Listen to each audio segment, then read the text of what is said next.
Oh, look, we are back. Hopefully, this is the last video of the series and you won't have to see our ugly mugs until maybe the next version, which is possibly next year or less. Again, do remember that we have a beta opt-in on Steam. You can join in, and if you don't mind experimental builds and slight bugs here and there, you can just join us and you can get the most up-to-date stuff and experimental stuff that we are working on. Yep. Okay, so what shall we talk about in this last video of Swanky Paint Alpha Plus 11? I think we're just going to do a catch-up of all the things. Yep, a recap. More like a recap and a wrap-up. So, we have a huge list of changelogs. We have the features. One, history is saved with each file, so you can undo even after you close a file. Yes. So this is the history window. You can see how much is used. The main feature we have is like the magical undo that goes forever. But the super special thing about it is when you save your image, you shut down Swanky Paint, you come back to it, you load your image in again, it's remembered all your history. So you can still undo even in between sessions. So that's like the huge feature. Yeah, because the undo is attached to the image and not the session or the software. Yeah, so it's saved into each PNG. So the undo is separate for each image. We save it as a special chunk in the PNG. If you load that PNG into like Photoshop and then save it again, it's probably going to lose the undo. Because it's a special chunk. All right. Right. Okay. So if you start processing the PNG inside other operating and other software, it's probably going to delete the magical chunk that we store all of this information in. And that also explains why your PNG is huge, by the way. If you save your PNG and you've got like, 10 meg of undo buffer in there, you're going to have a 10 meg PNG, That's right? a lot of metadata. So, if you're complaining about the size, you can load it into another thing and save it out again. Or that's the main reason why there's this size limit here. Yeah, so just decrease it. You decrease it and then we'll delete the old stuff and just keep like so much of it. So the undo is getting saved in the PNG. That's something to understand, I think. Great. So wrap mode is now available. Yep. So that's just the setting here. It's just to make it easier to draw textures that wrap, really. That's like a fairly Definitely important textures, yeah. And if you want to do, I don't know, just a mock-up of a game level design and then just putting in like trees, flora and fauna here and there just to see whether it looks all right. The plus side of this is that you can draw anywhere in the tiles. So you can draw other tiles and it will just update in the drawing area. So you don't have to limit yourself to the drawing area itself. Perfect for wallpaper. It's quite useful. Okay, dither. The dither window appears when you load true color images. Yeah. So if you load an image in, what do we have? Did I get one ready? I think I did. What's that? Yeah. Oh, that old chestnut. Yeah. So the dither window pops up when it loads in, and you can't actually edit the file until you've reduced the palette down to something that Swanky Paint will work in, because we only work in paletted files. We don't do true color stuff. So this pops up. Also, if once you've actually got something that's working, I can now draw on it. If you go to the dither window, you can re-dither it. So the first thing it has to do is convert to 24-bit, which opens it up in a new image. And you see all of this stuff gets applied again. But you can sort of adjust the hue a bit. Mm-hmm. Aha. Getting in there. Yeah, that's the one. That's the bug. I have no idea why it's doing that. But you can adjust the hue a bit, so you can see it's repaletting to this palette. So maybe when it converts to 24-bit. Maybe they convert to 24-bit, is it? Let's put that back on Swanky 32. Yeah, so the fun one to do is disco. You just mess around with the hue and it performs like a remapping of the colours and it dithers between them. So that's quite nice. If you don't want the dithering, turn the dithering off and it'll just pick the closest colour. But yeah, that's the dither window. Cool. What else? Great. Lots of access all available windows in current window, in Windows. So there you go. The list of windows you can open is always available as long as you've got a window open. You can get to other parts of the software. Yeah. Okay. And then there's this huge list of bug fixes. 1. Temporary image ghosts are now fixed. Yep, these are just bugs. So it was like the rendering was looking bad when you're moving it around. Okay. Flatten layers doesn't work. It does now. Layers should not be remembered in config Flatten preferences layers. when saved. Yep, that's all done. Yeah, because in the past, what happened was that when I moved things around and I saved my preferences, layers were also remembered for some reason. Yeah, the layers weren't saved with the image, so now the layers are part of the image rather than just global settings. So brush pickup outside draw area error is now fixed. So press the B. You sorry. didn't apply I it. didn't apply it. Hang on a minute. Okay, so now we can edit. So brush, you can try and pick up over there, you just don't get anything. Yeah. So if you pick up there, you get a brush, pick up there, drag out, you just get that corner. Yay! But there was it was crashing when you did that at one point. It sort of stalled, yeah.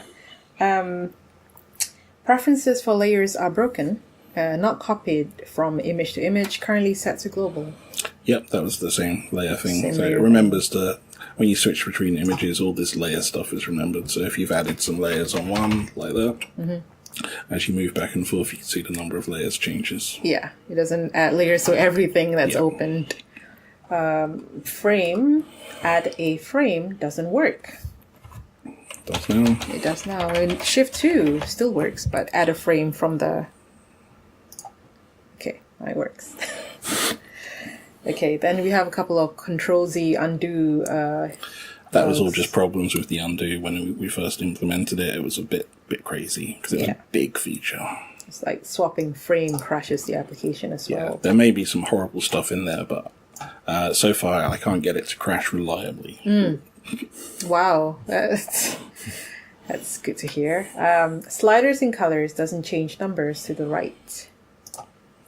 That was this stuff. Yeah. So you can adjust the WAS names. You can do quite interesting things just in this color display thing, especially if you do blends and swaps. You can pretty much color swap your entire palette, your entire image, just by doing it here. Yeah, there you go. So you can remap it and then you can blend it. There's all sort of magic you can get up to with your palettes. Pretty much. So have a play with that. Replace image. Yeah, these are all tiny little things. Yeah, so they're just bugs that have been fixed. The layer compositing slows down application. I think in the previous couple of videos when we talked about layers, when you press the processing, when you press the composite button, the application was really slow. But as you can tell, it's now fixed. Got better. It's got better. So it doesn't have this lag when you're showing through all the layers, isn't it? Yeah. Okay. All right. And we've got a couple of things that is important to have. Basically, new icons for tools. So we've got three new icons. The pipette. Pipette, yeah. Shoe pickup, that one, which you can just there. should see there. The PR, which is a flash icon. Yeah. Processing Processing icon. on off. And the slide. Which Slide, is the glove okay, hand. so that's changed. So you can see that's there, and that means you're moving around. But also if you hit the spacebar, then it changes to the hand. And when you're holding down the spacebar, you can move the thing around as well. Yeah, the spacebar thing was just an addition to people that are used to using Adobe Photoshop, really, or Illustrator. Right, nice to have. We've got the PR button, or the flash processing button, should have an icon. Also hover text to describe what it is. Also process current image. It even says it. It's added. Include palette in new image presets. That was there, yep. So Which you've done. when you go create a new image, you can choose the palette. So you could choose the preset before, but sometimes you want a preset of like Commodore 64, and then I want to use the Spectrum palette. Mm-hmm. So you can have a new image that's like a Commodore 64 screen. You see those like super wide pixels. Yeah. But using the Spectrum palette. There you go. Because why not? Yeah. Paint mode in menu should display one icon, current mode, with drop-down options. So you've done That's that. Yeah. So you can choose your F1, F2, F3. You can choose from the menu there as well. You can also see them, I think. Yeah. So if I'm pressing the F keys with that up, that's nice, isn't it? I like it. I mean, what I like to do is I like to brush. So press D, and then select the whole thing, and then press F2, and maybe choose a nicer color. Choose a nicer color. Yeah. And also right-click so that the background color is black. All right, you want me to pick it up with a proper... Okay, so I've selected the background color there. You go. That's what you and then you wanted. can get the whole thing and just cycle through the colors. Just do that. You just get, you can do it really, really fast. Yeah, you're making your own brushes, basically. Yeah. So that's the beauty of the D-Paint style of doing things. You're really just picking up bits of image and then painting with them all the time.